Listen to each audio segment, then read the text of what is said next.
sujet de la capsule aujourd'hui sera le traitement et la prévention des parasites chez les ovins. Au cours des dernières années, notre approche thérapeutique et préventive a beaucoup évolué puisqu'on a découvert dans de nombreuses régions au Québec des résistances qui sont apparues contre les parasites gastro-intestinaux. Notre approche aussi va être bien différente, tout dépendant si les moutons font du pâturage ou non. Par exemple, si nos moutons sont gardés en réclusion totale, l'importance devrait être accordée aux parasites externes. Et si nos moutons font du pâturage, l'importance devrait être accordée aux parasites internes. Encore là, les décisions de traitement ou de non-traitement des parasites internes vont varier énormément selon la régie qui sera faite à la ferme, tout dépendant si ce sont des pâturages permanents, des pâturages en bande ou en rotation. Mais une première approche qu'on peut envisager pour limiter l'utilisation des vermifuges, donc limiter la résistance aux vermifuges, c'est de vérifier chaque animal à la rentrée du pâturage en vérifiant leur état de chair, en vérifiant s'ils ont les muqueuses pâles, donc qui serait un indicatif d'anémie provoquée par les vers de la caillette chez le mouton, ou si il y a présence de diarrhée ou de selle molle au niveau de l'arrière-train. Ces décisions-là prises, si jamais tous les animaux présentent de ces symptômes-là, il va être avantageux de traiter tout le troupeau. Par contre, si ça se limite à quelques individus, à ce moment-là, on vous conseille de prendre des échantillons de selles pour vérifier la quantité de parasites, d'œufs de parasites qui sont dans les selles et les sortes de parasites qu'on va retrouver pour décider du bon produit à utiliser. À cet effet, les produits qu'on utilise généralement sont soit injectables ou buccales.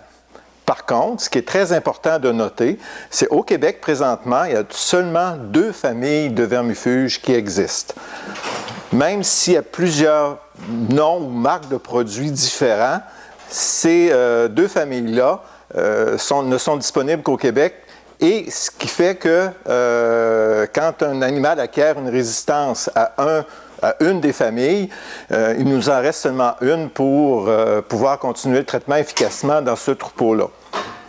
Aussi, après un traitement, surtout s'il est généralisé à l'intérieur du troupeau, il est important aussi de reprendre des analyses de selles dans 2 semaines après le traitement pour vérifier si vraiment le produit a fonctionné. Il faut toujours se rappeler que chez le mouton, beaucoup de parasites peuvent causer la mort s'ils sont, 1, pas traités, ou 2, insuffisamment traités ou pas traités de la bonne façon. Pour prévenir aussi la résistance aux parasites, il faut s'assurer, hors de tout doute, de donner la bonne dose. Sous-doser peut conduire à de la résistance également. Donc, c'est important, comme ici, de pouvoir peser les animaux pour être capable d'administrer le produit, soit en injection ou soit buccal. Quand on parle aussi de parasites externes, il est important de vérifier aussi pour la gale du pâturon.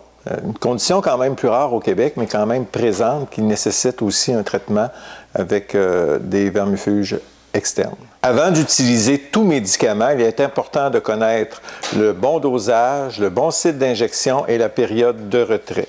L'entreposage aussi adéquat des médicaments est aussi une autre étape fort importante.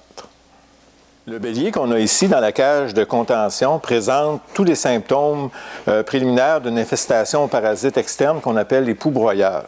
On a un début d'absence de laine au niveau du dos.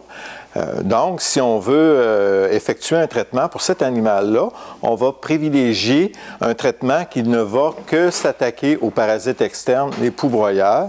On va prendre un produit qui contient des permétrines. Par contre, avant d'appliquer le traitement, c'est important de raser pour qu'on s'assure qu'il y ait un bon contact entre la peau et le produit utilisé. Nous avons fait un bref survol de l'approche préventive et thérapeutique des parasites chez les ovins. Si on veut plus d'informations, je pense qu'il est important et fort précieux de se procurer le guide sur la gestion intégrée du parasitisme gastro-intestinal chez les moutons, qui va vous donner une foule de bons renseignements pour améliorer notre approche.